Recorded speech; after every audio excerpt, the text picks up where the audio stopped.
দিয়েছেন। কিসের জিম্মাদারি?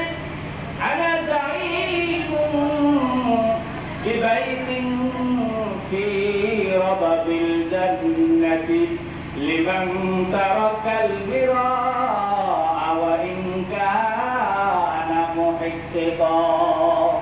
আল্লাহ রাসূল সাল্লাল্লাহু আলাইহি ওয়াসাল্লাম সর্বপ্রথম যেই জিম্মাদার কথা বলেছেন, আল্লাহর রাসূল বলেন, যেই ব্যক্তি নেই সঙ্গত হওয়া সত্ত্বেও যজ্ঞা পরিহার করবে, আমি রাসূল ওয়াদা করলাম জান্নাতের বেষ্টনীর মধ্যে তার জন্য একটা ঘরের জিম্মাদার হয়ে গেলাম। সুবহানাল্লাহ।